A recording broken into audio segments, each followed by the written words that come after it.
Hello, welcome, good morning, good evening, and this is Social Q. I have a quote for us today by Rashad Robinson. It says, "We are in the Underground Railroad phase of our movement." And that was said while he was being interviewed on Democratic Socialists on Facebook. I kind of like that quote. I thought it was a very interesting one, and I thought I would want to talk about it with you. But before we get into all of our show today, we have a very packed in show. Noah, why don't you tell them about our little side shtick and spiel there? Our side shtick? Oh, you're talking about our joke? It's not. I mean, it's not our thing. It's our thing now, because you made it our thing. Okay, we had to make it our thing. Why did you gotta choose the worst part of the bread? Okay, so anyway. I'm sorry, does no one like the ends of the bread? Which, by the way, is still bread? Yeah, I guess beggars can be choosers. Okay. Exactly. Destiny agrees with us. And by the way, we now have a fact checker on our team. Audience member. Her name is Destiny. She's also my girlfriend. That sounds like favoritism. She's now part of our group because she's in the VIP group. The VIP audience member here today, watching us. All right, can we move on? Just tell them about the bread. Okay. Not about your girlfriend. I was waiting for her to say something. Sorry. Okay, so as you can hear, do a little ASMR. As you can hear, we have bread here, and we're going to eat bread at the beginning of. Is it every podcast or just every other one? You want to do every podcast? I mean, I have to buy bread anyways. Okay. Because I'm out of bread. Because I'm poor, because this makes me no money. Okay. So, since we're technically a part of BreadTube, we're going to... Which is what? Which is, like, left YouTube. But also, I feel like it's also the left of left YouTube. So, yeah, I guess we'd be on BreadTube. So we are to the left, to the left? Yes, to the left, to the left. Okay. Maybe not. I don't know. We'll see. Anyway. We'll see if we're left. I don't know. Some people may criticize us on saying that. We're gonna be criticized no matter what. Yeah, I'm just saying, like, people will be like, "You're not true left." You know what I'm saying? You know what I'm saying.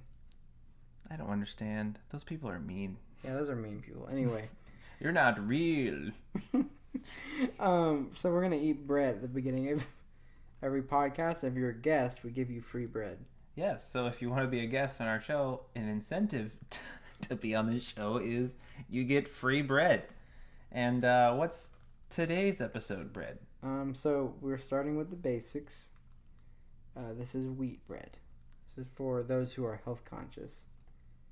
And does wheat bread have less calories than white bread? Yeah. It's just much better for you because it's more nutritious, if I remember correctly. Now I feel better about eating wheat bread because I don't like white bread that much. So I grew up with white bread, and whenever my family had to switch to wheat bread because my mom has diabetes, I did not like it. It's like they sucked all the flavor to me out of it. I did not like it. I did not like it, but now I actually really like wheat bread. It takes a lot of getting used to if you grew up with that. But white bread is a lot more unhealthy for you. So I encourage everyone to have wheat bread. This is not sponsored by wheat bread. Wheat bread's not a brand. We're not sponsored by any brand of wheat bread. Can we fact check that? About bread? Is wheat bread a brand? No, wheat bread has no brand. Yes, it does. So our fact checker is now... Is confirming. I don't know. She's confirming that it is indeed a brand. Anyway. Can you split it in half? I will split it in half. I thought we were I only have one piece. I told you I need to buy bread. This is our ASMR portion. You get to hear us eat.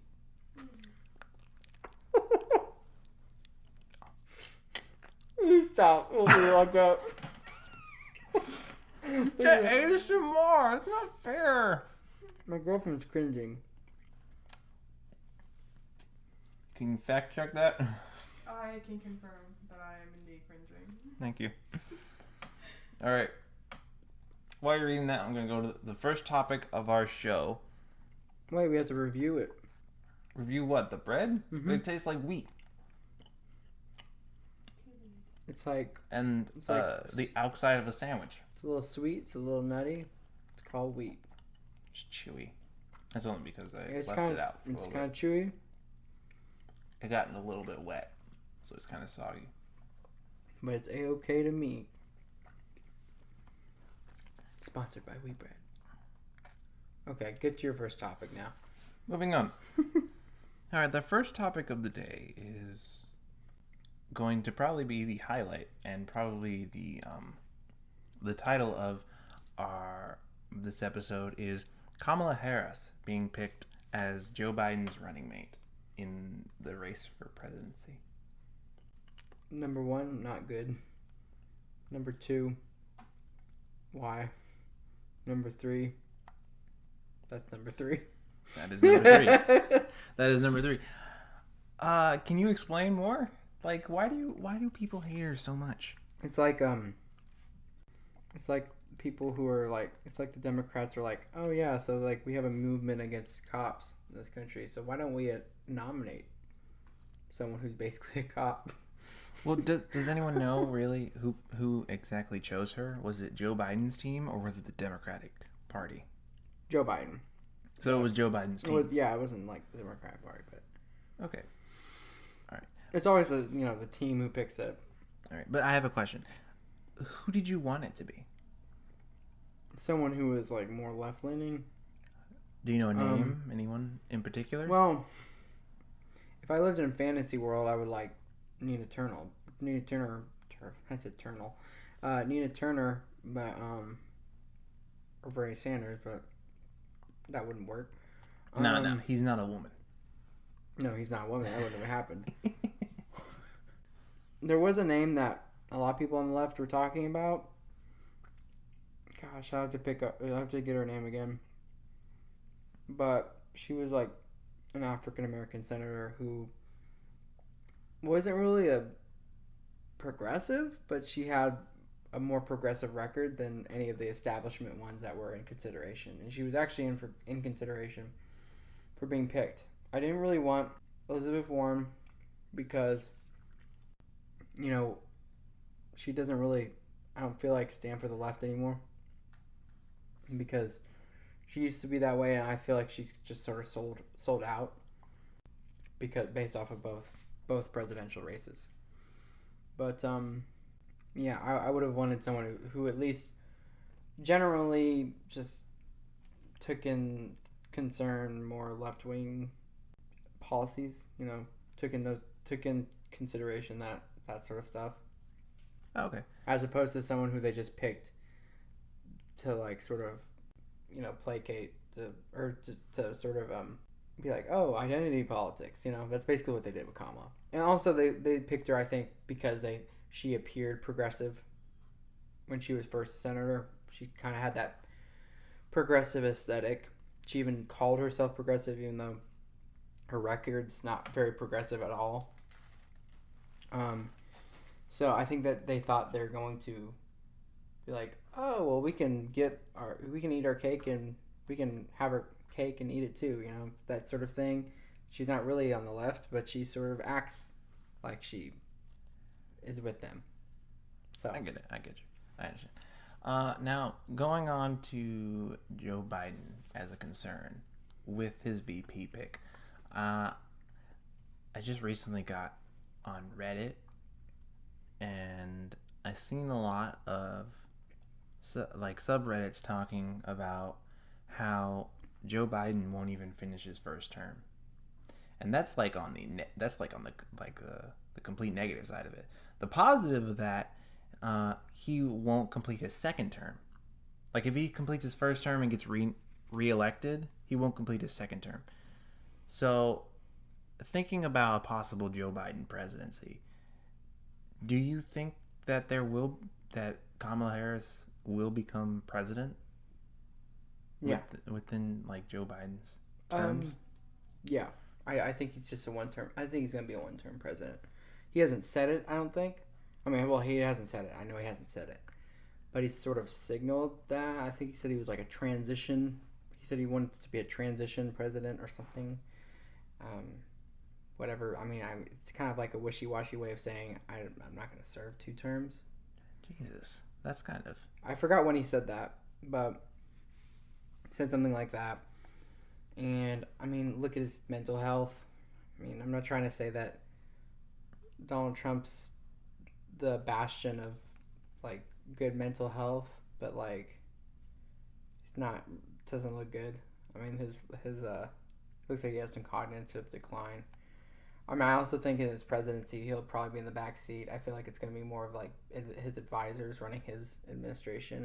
And I think he'll probably direct some things, but I mean, I feel like it's just going to lessen throughout his presidency. I don't think it's going to be him all the time. So how do you feel about a possible Kamala Harris presidency? I mean, think about it, because she will be the first black woman president in this nation. I mean, and to that's think, good. I think representation's good, but I think who is the one?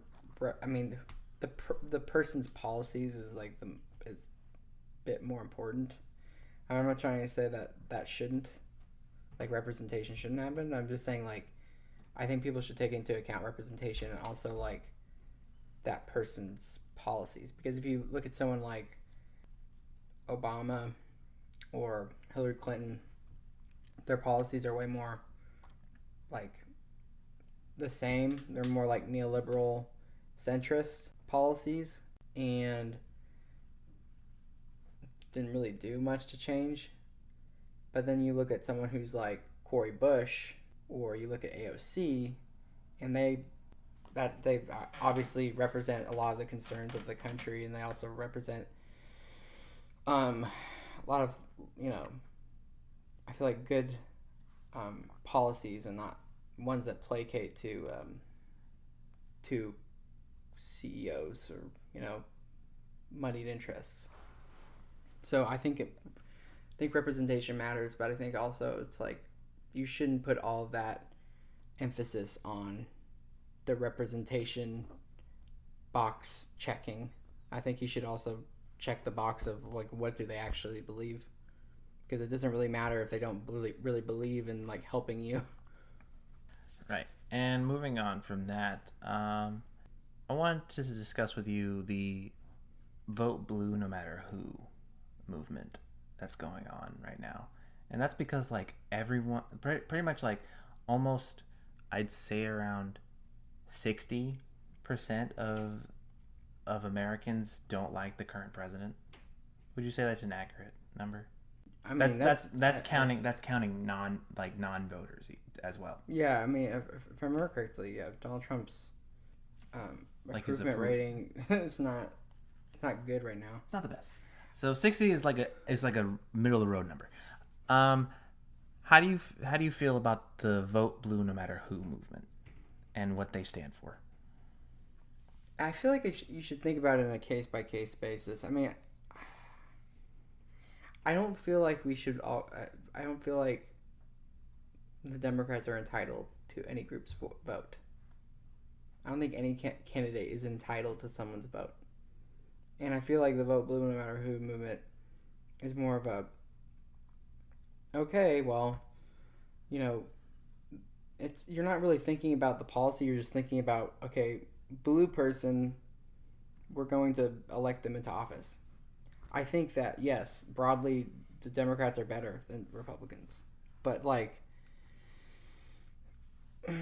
I think that it's kind of not really going in you're not really pushing for any sort of change if you're always going to guarantee your vote to someone.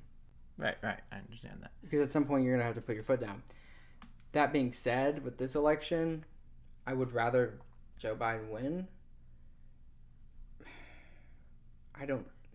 You sound dissatisfied from that. I really don't want to vote for him. Last election, I did vote for Hillary Clinton.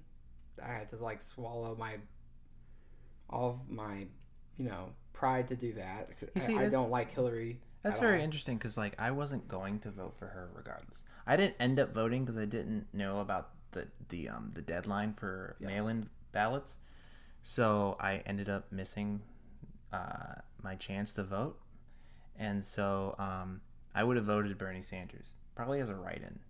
I don't know if he was a lot of people voted for Bernie Sanders as a write-in. So I think this time around, I don't know. I might. I've been looking around for other candidates.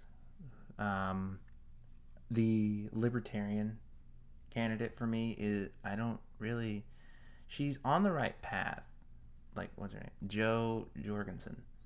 Mm-hmm. She's on the right path into changing policies and making government more accountable, but I don't like the way her plans are structured because it's leaving a gateway of like turmoil for companies and privatized businesses to take advantage of. Mm-hmm. And you can see throughout the years, especially in the 80s, like that plan of letting businesses run themselves has never been a good idea. I don't care. Yeah, I mean, just look at the Gilded Age, I guess. I know. It's just like, I don't understand why libertarians think that leaving everyone to their own devices is the best way to run a country. I don't understand how they could think in that mentality. I guess it's because they probably put themselves in the position of an owner of a company. Like, exactly. Like, if I was an owner of a company, I would want to do that. Well, yeah. Yeah, of course you would. Yeah. At that point, you would because it's benefiting you. Mm-hmm. But like the majority of us, which more likely you're going to be in that majority, don't have that opportunity or that benefit that the big CEOs or like company boards have. I don't understand why they think that that's the best way of doing it and that they're going to be nice to us and like basically help us out. But no, they're gonna keep all the benefits for themselves. Yeah, I don't know where we were going with this, but to get back on the voting thing, I understand. I part of me subscribes to like the belief of like harm reduction, but like the thing is if I think either way we go, I think that people put too much emphasis on electoral politics and electoral change. I think people should put more emphasis on organizational work and actually gathering people to form movements and form new connections and actually do something beyond electoral change and do direct action. I think direct action is very important as political expression and as a tool for political change. People don't ever, like, every time someone talks about politics, they're like, oh yeah, register to vote. Yeah, it's important, but it's like they conveniently don't ever talk about, well, we can legally protest as well. And that's a part of, that's, guaranteed supposedly by our Constitution that we can do that as a form of political expression. But nobody ever talks about that. Why is that though? It's because honestly, it's because a lot of the people saying go out and vote, they want you to. And this is gonna sound very conspiratorial to me, but like a lot of the times when you see that, you see them on TV. Oh, register to vote. Well, who are the ones who own those TV stations? Rich people. People who are benefiting from the system. They don't want to go, encourage people to go protest. They don't want to go encourage people to do direct action because that hurts them. So, of course, they're going to emphasize, go out and vote. Register to vote. And then they don't ever talk about, well, there's this other pathway of political expression. And there's other pathways of getting things done in the government. Right. Right. And I'm not saying violent means. I'm just saying direct action. I'm saying going out and protesting things. Yeah, I get you. I think about the voting aspect of it. I understand what you're saying. Like, they're not really meaning for you to take action and make a movement of your own. I think the people that say go out and vote a lot of times aren't genuine. They're like, go make your choice. they're a lot of times they're just like, go make the choice I would make, you know.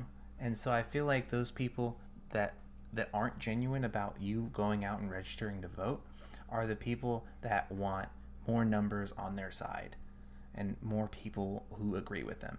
And that's why they tell you to go out and vote, because they believe that you're going to pick the side that they're on. Yeah, that's usually, I feel like, from a personal standpoint, like your friends.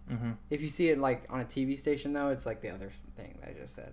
Yeah, like they want to gear you away from, or steer you away from like other means of like political expression. Yeah, political expression or activism and stuff like that. They don't want you out in the street and saying and showing the masses about a different stance on an issue.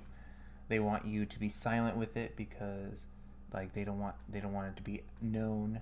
They don't want it to be out there as an option for people. So I understand like the big corporations and companies and television shows and media, they're just like, you can do this, like we'll allow you to do this, but please don't make it like please don't be loud about it. Yeah, exactly.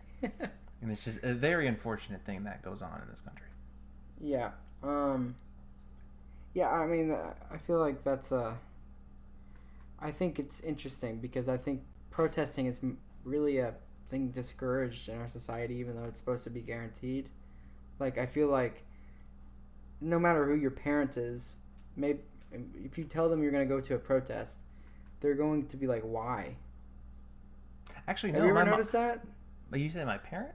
No. I feel like many parents are like that. Well, actually, my mom was like, when I told her I went to a Black Lives Matter protest, she was like, okay, just be careful, please. She was like, if there's a riot, you leave. Or if, like, they start to do a riot, don't get involved. But I mean, like, I feel like protesting has a negative connotation behind it. I mean, she instantly thought riot. Yeah. So that's something we have to change. But, like, she was okay with me going as long as I made the right decisions. Mm-hmm. And honestly, that's all you need from someone. Yeah. That's all you need to hear whenever you go out and try to make change by protesting and being an active member of this community. By the way, a lot of people don't think that protesting is being an active member of society and an active member of community. I don't know why. Do you know? I feel like people frame protesting, institutions or people who with money, I guess, frame protesting as something. Look at how it's portrayed in the news. They portray it, even people who are supposedly on the left side of the spectrum in terms of news, even though they're not. A lot of them, like CNN or whatever, will automatically start talking about the riots. They'll start talking about a riot that went on. They won't talk about what incited the riot, because a lot of those riots get incited by police a lot of the times. But they talk about the violence that may happen at a protest. But they don't really cover the peaceful protests as much. I never saw any of the protests I went to. None of them were violent. None of them turned into violent. No one was hurt or anything. I never saw them get any coverage. No. Maybe I think I saw like one news lady there, but she was there at all of the protests that we went to. But I never saw I never saw the story on like, here's what the Black Lives Matter movement's doing. But the majority of it, they cover riots. You see, whenever they start talking about protesting, they start showing pictures of flaming cars and all of that. Mm-hmm. They don't frame any of the like peaceful work that people are doing. They're just building an image of fear. And what does that? Yeah, what does that do? That pits people against people who are actually trying to fix the system, because people in like their communities are like, oh, I don't want my community to turn into that. So then what they do, that basically pushes some people in their minds to go, either discourage that or counter protest against it, to like basically, stir dissent. But exactly. I feel like that's the whole reasoning.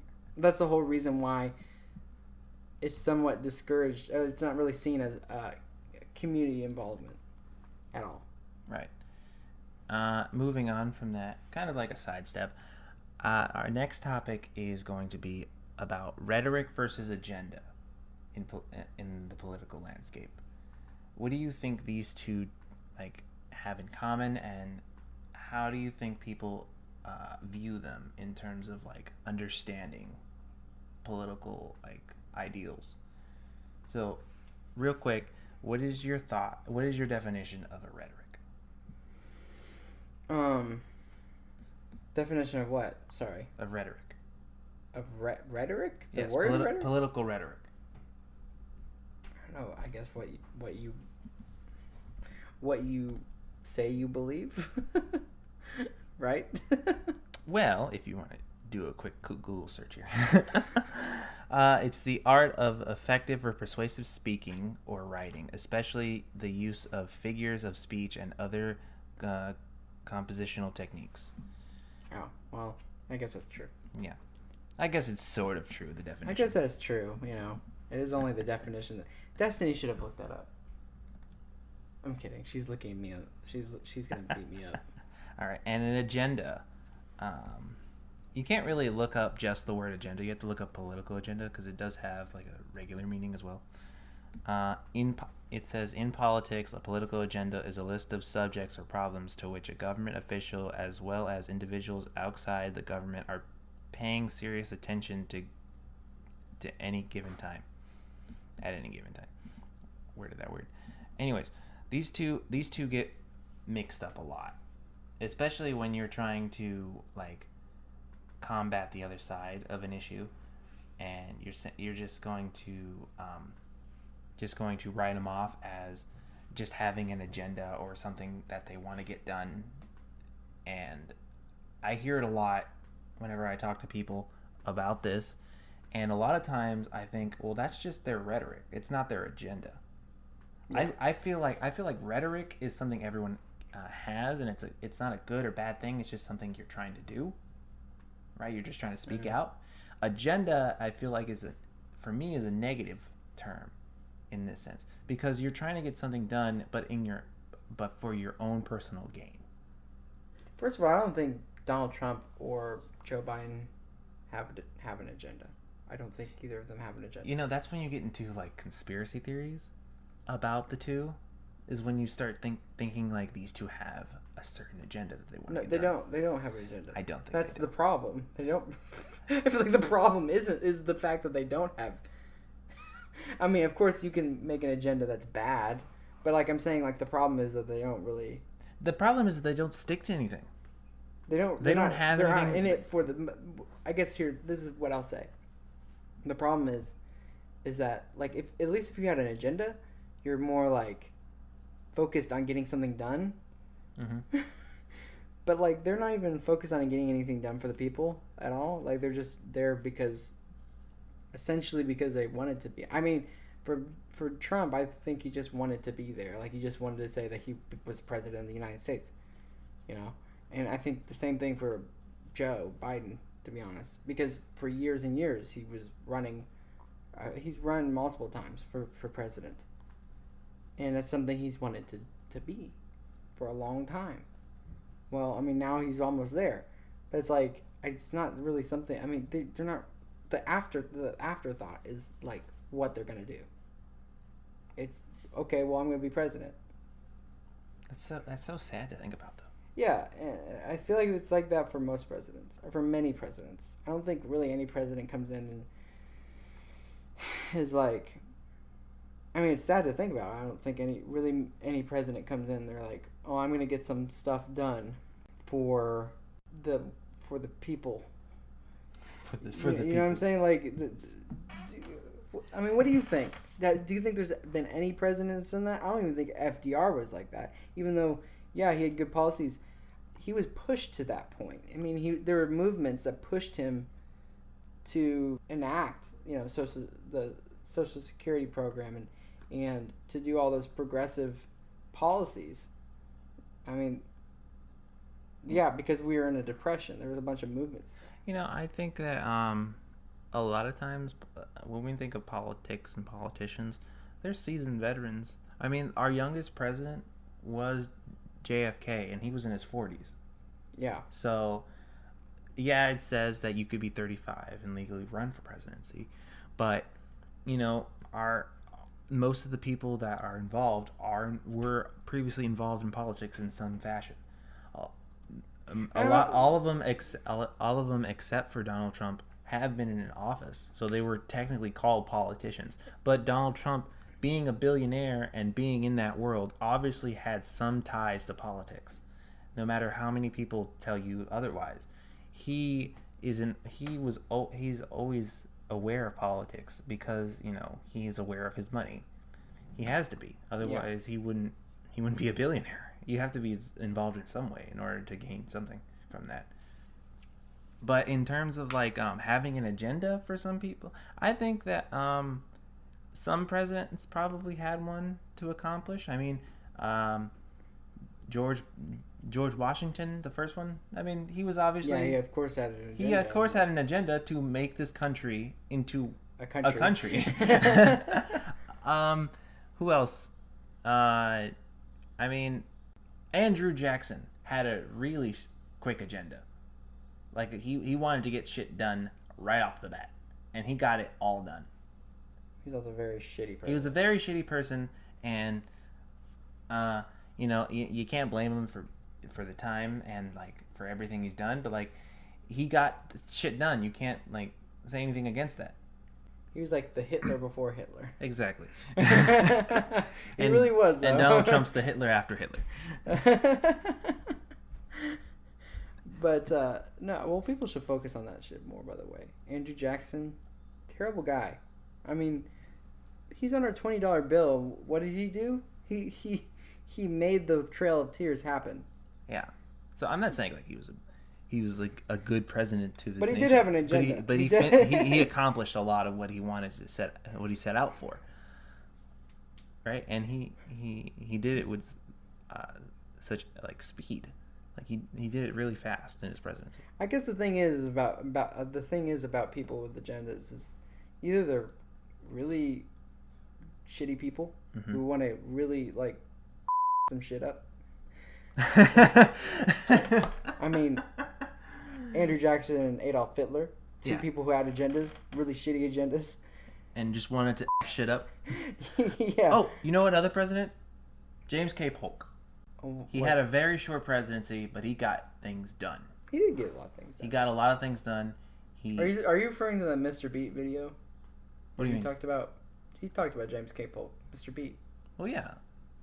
I mean, I'm not referring to that video, but I just know about that. Yeah. I've seen that video. Good I know what video. you're talking about. Love Mr. But Beat. I know James K. Polk. I had a history class, and the teacher brushed over the Mexican American. jumps over James K. Polk, though. Was he the one with the Mexican American War? I really hope I'm not mixing up my presidents. Fact check. You can hear that gasp in the background, or That's her starting her exhale. That's her starting her motor. She's a computer. We really don't have a girl in here. We're just shut-ins. I'm sorry. Destiny's This is just the only time we're gonna ask you about something. We just want to know. My phone's charging over there. Actually, I would be the one looking it up. Nah, man. She has a purpose here.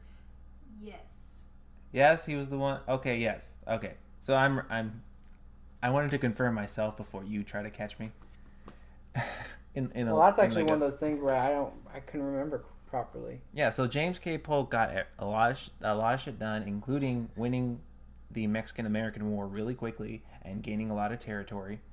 So, and he told people in the beginning of his presidency he would do that, and he accomplished it. But his term wasn't that long. I don't remember if he died in office or he only got one term. I think he was a one-term president, wasn't he? He's one of the rare one-term presidents. Grover Cleveland technically was a one-term president, but he served 2 terms. Why was that? Because he's the only president that didn't serve consecutive terms. Because he got the first term, and then someone else was president, and then he got the second term. That's right. Remember that? That's why he's for some reason. That's why he's two numbered presidents. He has two numbers to his name. That's like it's weird to think about. I know, right? It's like they moved his shit out, and then he's like, "Well, time to move back in." Yeah, pretty much. Just how it goes. Weirdly, how this game went into history. Anyway, well, I mean, we're talking about agendas, so I was like, I don't know. I don't think anybody has really gone into office on the presidential stage and was like, yeah, I really want to get some stuff done for the people. I don't know. Maybe I'm being too cynical. Maybe I am, but just a little bit. A lot of the people who were presidents were pretty, I don't know. A lot of them were born into wealth. Not Andrew Jackson. He's still a shitty person. Yeah, well. You take what you can get on that part. I don't know. A lot of them were kind of not serving the interests of the people. I will say Teddy Roosevelt did a lot of good in terms of like. Well, in terms of trust busting, that was good. But like the whole Panama shit, that wasn't good. Well, I think he cared more about the environment than actual people. That was good too. Which I respect. On the most part, I respect his choice for that one. I would have been the same way if I was president. I'd have been like, man, this nation, more trees. Which was good. That was good. I like that. That was a good thing. But yeah, I don't know what much more to say about that other than there are not very many people with agendas in reality. I feel like most people who. Well, I feel like nowadays that's not really like big. Like having the agenda, I think people label you as having an agenda, and then all of a sudden you have one. But like before that, you're. But I want a president that actually does have an agenda. Yeah, that's what I'm trying to say. People always frame it as a negative thing. No, I want a president with an agenda. Oh, okay. An agenda for me, for the people. See, that's the thing. Like, I see it as a negative because like it's more of a personal and It can either be very negative or very positive. Well, it depends on which side you're on. But yeah, overall, it's gonna be negative for somebody. That's why I feel like it's a negative. The agenda thing? Yeah. Well, it's not a negative if it's focused towards the people. If it's for you, it's a positive, obviously. But it's gonna be a negative for someone. Yeah. That's just how it goes. I guess. You gotta break a few eggs to make an omelet. You do. A very sleepy omelet. I mean, that's the reason. Bernie Sanders had an agenda. Obviously. Yes. He had an agenda. It was a good agenda. Well, for us. For us, yeah. I mean, but it's not like he was gonna. It's not like he was gonna kill the rich, though. Like you're acting like it was gonna be so bad. According to Reddit, he is. Yeah, according to Reddit, but like we don't listen to them. Oh, come on! It's not that bad. It's not that bad. But like, what? He's gonna redistribute the wealth a little bit. And then all these like people are like, no, oh no, and it's like, dude, why are you sticking up for them? They're literally still live in mansions after some of their wealth is taken away for the good of the country. Well, a lot of the argument is that like a lot of the rich people, like billionaires and people like that, they don't have the capital. It's all in stocks and bonds. Okay, but like... And my answer to that is, well, whose fault is that? You're the one that put them there. You can liquidate them. What? You're going to lose billions? Don't you already have billions? I think the fact that our system... I guess I'm going on a tangent. But like... We live in a system that necessitates people be basically in poverty. And some wealth redistribution should be okay. Because at least it will help some of those who are trying to live. You know, I mean, it's like at least the bare minimum for some. And I don't know, I'm just getting off on a tangent. I'm just saying... It's okay. It's all right. You know what I mean, right? I understand. You see what I mean? Like some of it. We're not going to go all communist. Yeah, it's just like... We're not jumping that. It's so funny that, like, people are going to, like... People freak out about the least bit of wealth redistribution. Well, yeah. because like they feel like they're conditioned to. They feel like it could happen to them if these systems were in place, but in reality, it's not going. You're very You're not unlikely. even really hurting them. You're not. They're not even hurting the. You're not their hurting lives. the people that it's going to happen. It's going to affect directly, like at the moment, and it's not going to hurt you if you get to that point. I mean, there are rich people in all the countries in which these sort of policies are in place. Exactly, and they're fine. Yeah, and they're fine. They're still rich. Yeah. So it's like you're thinking about it in terms of like, if I was in this situation, I wouldn't want that. Well, like if you were in that situation, it still wouldn't affect you that much. Yeah. You shouldn't feel like obligated. You shouldn't have a personal connection to them. I don't know how like people who are making $30,000 a year, like stick up for people who like we're making like $4 billion a month. Man. You know what I'm saying? It just doesn't make any sense. Like, why are you sticking up for me? Why? Because they pay your wage? It doesn't make any sense. It just doesn't. But I don't know. What were we gonna say? Were you gonna say something? I was gonna end the episode. Oh, you end that episode then. We were gonna end it right there. All right. Well, that feels like a best note. This time we're not getting full communists. But next time, I don't want the next episode to be already structured by just surrounded by we're going to go into communism now. Okay. I don't know enough about theory to talk that I much. don't either. I am reading the biography of Karl Marx. It has nothing to do with communism, and it has nothing to do with his role in those like politics and stuff.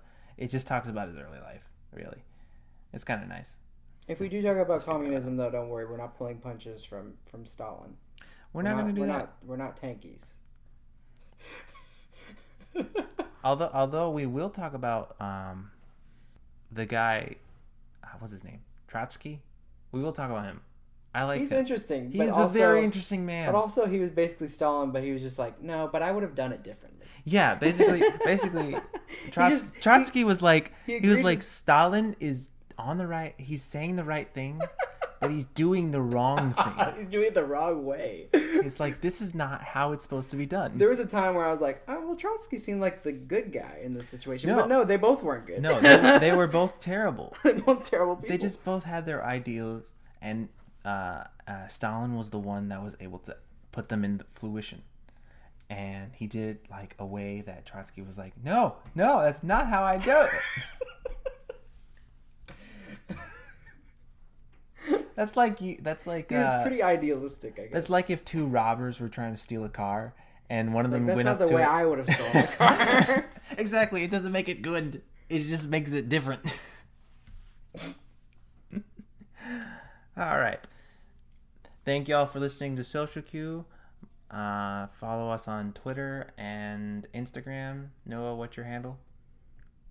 Noah Pagan 12 on Instagram. It's Noah Pagan 12, and on Twitter it's Noah Pagan 12, but with a capital N. Ah, yes, that capital matters, as we've learned from last episode. I'm sorry, I'm so inept with the internets. You're doing it's fantastic, buddy. Mine is at Gilly Morals on both of them. No space, no capitals. Thank y'all for listening. Please remember to subscribe, share, because we need the views in order to get more subscribers and to become fully into BreadTube. We want to be immersed in all the bread. If you want to contact us, please direct message Noah, because I'm terrible at responding to people. Well, so that makes two of us, but I guess I'm slightly less terrible at responding to people. You'll get a response from him. You'll at least get a response from me. That's terrible, man. Won't be on time. All right, thank y'all for listening. Social Q out.